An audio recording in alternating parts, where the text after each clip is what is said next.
긍정의 배신. 바버라 에런 라이크. 7. 긍정적 사고는 어떻게 경제를 무너뜨렸나? 아무도 금융위기를 예상하지 못했다. 미국 경제는 새로운 고점으로 상승하고 있었다. 경제 논평도 낙관적 전문가들이 주도했다. 그들의 권고대로 사람들이 자기 집을 현금 인출기처럼 이용함에 따라 집값 상승이 전체 경제를 밀어 올렸고, 집값은 중력의 영향에서 영원히 벗어난 것으로 생각되었다. 2008년 말 보기 드문 경제 비관론자 가운데 한 사람인 폴 크루그만은 어째서 아무도 그 모든 것이 사실은 거대한 폰지 사기라는 사실을 보지 못했는가라는 수사적 물음을 던진 뒤 누구도 잔치의 흥을 깨는 사람이 되고 싶지 않았기 때문이라고 답을 제시했다. 21세기로 접어들자 긍정적 사고는 유례없는 규모로 우주로 퍼져나갔다. 태양계를 넘어 성간가스를 해치고 블랙홀을 피해 머나먼 행성들의 바다에까지 가닿았다. 누군가 긍정적 사고의 발산물을 구체적인 형태로 바꾸는 수단을 갖고 있었다면 날씬한 몸, 커다란 집, 고속 승진, 일확천금이라는 이미지에 압도당했을 것이다. 그런데 그 우주는 거대한 통신판매 백화점이라는 할당된 역할을 거부했다. 긍정적 사고 전문가들이 오랫동안 얘기해온 끌어당김의 법칙은 철저히 무시되고 사람들의 삶은 더 나아지는 게 아니라 악화되었다. 조엘 오스틴과 크레플로 달러 같은 번영 설교사들에게 영적인 인도를 구했던 가난한 사람들은 여전히 빈곤에 시달리고, 더구나 가난한 이들의 수는 점점 늘어나고 있었다. 2002년부터 2006년 사이 미국 경제가 화랑이던 시기에도 자녀가 있는 전체 가구 가운데 공식적인 저소득 가구가 차지하는 비율은 25%로 치솟았다. 한때 중산층과 부분적으로 겹쳤던 전통적 노동계급의 임금은 떨어졌고, 제조업종처럼 급료가 높은 일자리가 사라졌다. 제러드 번스타인의 위기, 왜 이렇게 쥐어짜이는 것 같을까? 와 스티븐 그린하우스의 커다란 압박에 나온 쥐어짜이다는 표현이 많은 사람이 처한 상황을 단적으로 보여주는 단어가 될 것이다. 자기개발서, 동기 유발 상품, 코칭 서비스의 주된 시장인 화이트칼라 중산층 역시 똑같은 압박에 시달리고 있다. 제이콥 해커가 최악의 위험 전가에서 설명한 추세대로 기업들은 연금과 의료보장 혜택을 줄이거나 없애고 있다. 실업률은 낮지만 고용주들이 기업 규모를 줄이고 구조 조정을 하고 아웃소싱을 하는 등 분기 단위로 이익을 짜내는 데 주력함에 따라 일자리의 수명이 짧아졌다. 피터 고슬린도 줄타기에서 예전에는 중산층에 안정감이 있었으나 지금은 불안정한 수입의 파도에 휘말렸다고 진단했다. 구조조정 탓에 갑작스레 내리막길로 접어들어 주택대출금을 계속 갚아 나갈 방법도 없고 의료보험도 없이 지내게 되었다는 것이다. 나 또한 2006년에 낸 미끼 상술에서 이런 속이 뒤틀리는 상황에 대해 글을 쓴 적이 있는데, 교육받은 숙련 화이트칼라 노동자들이 실업과 단기 계약 물결에 휩쓸려 전통적으로 가난한 사람들의 일자리였던 저임금 서비스 직종으로 내몰리는 현상을 설명한 내용이었다. 그렇다고 모두가 전망이 흐려지고 생활에 쪼들리게 된 것은 아니다. 이 모든 가난과 안정성 상실의 이면에서 경제 스펙트럼의 최상 위층은 상상도 할 수 없는 어마어마한 부를 축적했다. 부와 소득의 격차가 1920년대보다 더 벌어져 미국은 선진국 가운데 가장 양극화된 사회가 되었다. 1979년에서 2007년 사이에 미국 최상위 1% 가계의 세전소득이 전체 가계소득에서 점하는 비율은 7%포인트 증가해 16%로 늘어난 반면 하위 80%의 비중은 7%포인트 감소했다. 데이비드 리어나드가 뉴욕 타임스에서 지적한 대로 하위 80%에 속하는 가구가 매년 $7,000짜리 수표를 써서 그걸 상위 1%에게 보내는 셈이다. 최상위 1%는 늘어난 재산을 어디에 사용했을까? 고수익 투자에도 일부 썼겠지만 옛날 강탈 영주들도 움찔 놀랄 만큼 엄청난 소비 형태를 보인 것도 사실이다. 그들은 자가용 제트기를 타고 집을 여러 채 소유하고 최고의 와인을 권해주거나 투자 가치가 있는 예술품을 선별해주는 온갖 종류의 고용인을 잔뜩 두고 있다. 경제잡지 포트폴리오의 한 기고자는 2008년을 돌아보면서 벌린 입을 다물지 못했다. 하루 숙박비가 $34,000인 호텔방, 월스트리트 버거숍에서 파는 금박을 입힌 $175짜리 리처드 누보 햄버거, 알곤킨 호텔의 $10,000짜리 온더록. 전 세계적으로 늘어나고 있는 개걸스러운 최고 자본가들의 도저히 믿기 힘든 생활 방식과 일하는 습관을 얘기하자면 이런 것은 소론에 불과하다. 1920년대 대공황을 앞둔 시기에는 양극화가 심해지자 부자들의 무절제와 빈자들의 비참함에 격분한 노동운동가와 급진적 활동가들이 많이 있었다. 하지만 21세기에서는 아주 성격이 다른 다양한 종류의 이론가들이 정반대의 메시지를 퍼뜨리고 있다. 그들은 고도로 불평등한 이 사회에는 아무 문제가 없으며 노력할 의사가 있는 사람의 삶은 조만간 훨씬 더 좋아질 것이라고 말한다. 동기 유발 강사를 비롯한 긍정적 사고의 전파자들은 고용시장의 지속적인 뒤틀림 속에서 경제적 파멸에 직면한 이들에게 아무리 겁이 나더라도 그 변화를 껴안고 기회로 여기라는 메시지를 전한다. 하비 맥케이가 2004년에 쓴 경제자기계발서에는 우리는 해고당했다. 지금까지 겪은 일 중 최고로 멋진 일이다. 라는 도발적인 제목이 달려있다. 앞서 4장에서 살펴보았듯이 고용주들은 다운사이징의 희생자들을 다독이고 남은 사람들에게서 더 영웅적인 노력을 뽑아내기 위해 긍정적 사고에 의존한다. 경제적 불평등은 긍정적 사고론자들의 관심사가 아니다. 누구라도, 정말로 누구라도 단지 자신의 생각에 초점을 맞추는 것만으로 언제든 부자의 대열에 합류할 수 있기 때문이다.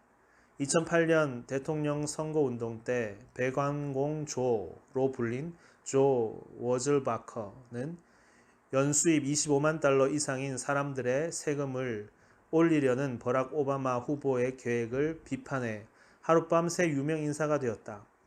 그는 자기가 근무하는 배관 사업체를 인수할 생각이므로 오바마가 세금을 인상하려는 대상에 자신도 포함된다고 주장했다. 하지만 그는 두 명이 일하는 간의 수공업 업체의 무면허 배관공이기 때문에 세금 인상의 영향을 받지 않는다는 사실이 얼마 지나지 않아 밝혀졌다. 특권 부유층, 연평균 $1,100만 벌고 섬과 요트를 소유한 CEO들에게 왜 붕괴하는가? 당신 또한 그들 축에 끼는 것이 목표가 아닌가? 문제는 현실이 생각과 다르다는 점이다. 미국인들은 독일인, 캐나다인, 핀란드인, 프랑스인, 스웨덴인, 노르웨이인, 덴마크인에 비해 계층의 성향 이동 가능성이 더 낮다. 하지만 긍정적 사고라는 기분을 풀어주는 상쾌한 약을 복용하는 데 힘입어 신화는 강화되고 있다. 브루킹스 연구소는 지난 2006년에 비아냥을 약간 섞어 이렇게 진단했다. 기회와 상향 이동 가능성에 관한 강한 믿음은 미국인들이 불평등을 잘 감내하는 이유를 설명해 준다. 조사 대상 미국인의 대다수는 장래에 자신의 평균 소득 이상을 벌 것이라고 믿고 있다. 이는 수학적으로 불가능한 일이다.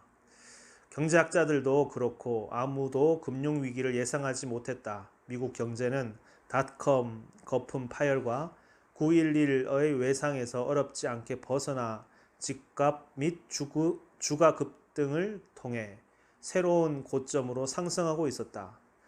경제 논평도 낙관적 전문가들이 주도했다. 1999년 다우지수 36,000을 쓴 제임스 글래스먼은 워싱턴 포스트의 칼럼니스트로 선임되었고 뉴스쇼 초대 손님으로도 자주 얼굴을 내밀었다.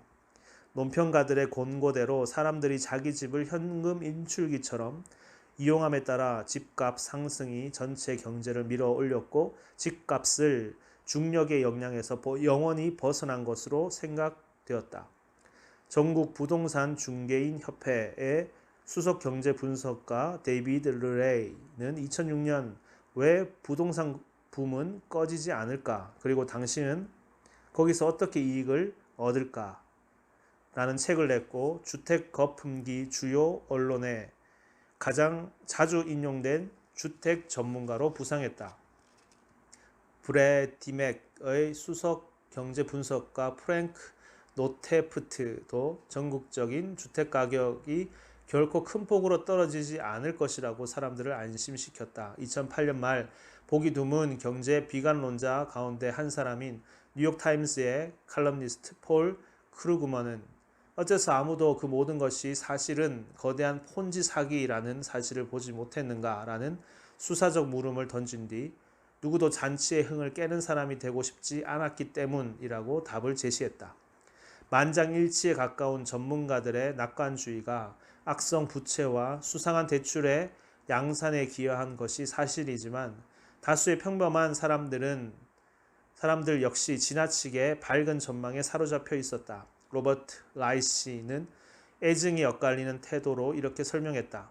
경제에 파급된 낙관주의는 미국이 지금까지 발명가와 만물수송공, 혁신가와 실험가의 나라였던 이유를 설명해 준다. 낙관주의는 또 우리가 왜 그렇게 돈을 펑펑 쓰면서 저축은 안 했는지도 설명해 준다. 우리가 빚더미에 올라 앉아서도 계속 돈을 써댄 것은 우리의 낙천성과 관련이 있다. 꼭 필요하지도 않은 곳에 돈을 쓰면서 거리낌 없이 카드 빚을 쌓아가고 집에 2차 모기지를 설정하거나 시간이 지나면 대출 이율이 상승하는 모기지 계약을 맺게 된 핵심에는 이 낙천주의 정신이 놓여 있다. 긍정적 사고 이데올로기는 낙천성과 그에 수반되는 권리 의식을 열심히 부채질했다. LA 타임스 기자가 시크릿이 여동생에게 미친 영향에 대해 쓴 글을 보자 휴가를 보내러 뉴욕에서 온 여동생은 피아노 의자에 수제 가죽 가방을 털썩 내려놓으며 이 예쁜 가방 좀 봐. 난 이런 사람이야 라고 말했다. 시크릿 DVD를 본 여동생은 자기가 그 가방을 가질 자격이 있으며 원하기만 하면 자기 것이라는 생각으로 신용카드를 그었다. 세속적인 긍정적 사고 관련 글들이 물질적 욕망을 발현하라고 사람들을 부추기는 한편 오스틴이나 달러 같은 목사들은 당신이 아름다운 집을 비롯해 모든 멋진 것을 누리기를 하나님이 바라신다고 주장했다. 조엘 오스틴은 긍정의 힘에서 아내가 더 크고 우아한 집으로 이사 가자고 했을 때 처음에는 반대했다고 털어놓았다. 이후 몇 달 동안 아내는 신념과 승리의 말을 통해 마침내 나를 설득해냈다. 빅토리아가 내 비전을 넓히도록 설득하지 않았더라면 그런 일이 벌어지지 않았을 것이다. 하나님은 당신을 위해서도 더 많은 것을 준비해 두고 계신다. 2008년 타임에 실린 서브프라임 모기지 사태는 하나님 탓일까? 라는 도발적인 기사는 금융위기를 조장한 번영 설교자들의 역할과 관련해 미국 종교계의 몇몇 저명 인사의 말을 인용했다. 캘리포니아 대학교의 종교학 교수 조너선 월턴은 오스틴 같은 목사들이 하나님은 은행이 내 신용 점수를 무시하도록 해주시고 내가 처음으로 소유한 집을 축복해 주신다고 말하면서 저소득 계층이 서브프라임 모기지를 걱정하지 않도록 안심시켰다고 꼬집었다. 오순절 교회파 전문가인 앤시어 버틀러도 같은 이야기를 전했다. 목사가 와코비아 은행에 가서 대출을 받으시오 하고 말하진 않는다. 하지만 나는 이렇게 말하는 걸 들었다. 당신의 신용 점수가 낮다고 해도 하나님은 여전히 당신을 축복해 주십니다. 당신이 믿음을 보이면 그 집이든 자동차든 아파트든 얻게 될 것입니다. 긍정적 사고와 서브프라임 위기가 분명히 관련되어 있다고 본 케빈 필립스는 나쁜 돈에서 시크릿의 저자 론다 번과 함께 번영 설교사 오스틴 제이크스 크레플러 달러를 고발했다. 인종이나 소득 수준 탓에 오랫동안 대출을 거부당했던 많은 사람에게 손쉬운 모기지 대출은 분명 하나님이 주신 기적처럼 여겨졌을 것이다. 주택 거품 붕괴를 예견한 몇 안 되는 경제학자 가운데 한 사람인 딘 베이커는 2006년에 위험한 서브프라임 및 알트 A 모기지가 전체 모기지의 40%로 늘어났으며 그중 많은 계약이 소득 명세나 계약금을 요구하지 않았다고 경고했다. 그로부터 1년도 지나지 않아 점점 더 많은 사람이 감당할 수 없는 버거운 상태에 놓였다. 가계 부채가 가계 소득의 133%라는 기록적인 수준으로 늘어 총 14조 달러에 달했다. 개인 파산 건수는 2007년 한 해에만 40% 급증했다. 일정 기간 후 대출 금리가 올라가는 계약을 맺고 대비하지 않았던 사람들은 한밤중에 이웃의 눈을 피해 이삿짐을 샀다. 이런 금융위기를 설명하는 데에는 평범한 사람들의 속기 쉬운 속성과 낙천성이 주된 이유로 거론되었다. 누군가 의심스러운 수단을 써서 사람들에게 위험한 모기지를 권유했다. 누군가가 그 모기지 채권을 뭉쳐서 증권화한 다음 전 세계 투자자에게 팔았다. 누군가는 그렇게 해서 한 재산 만들었을 것이다. 등등.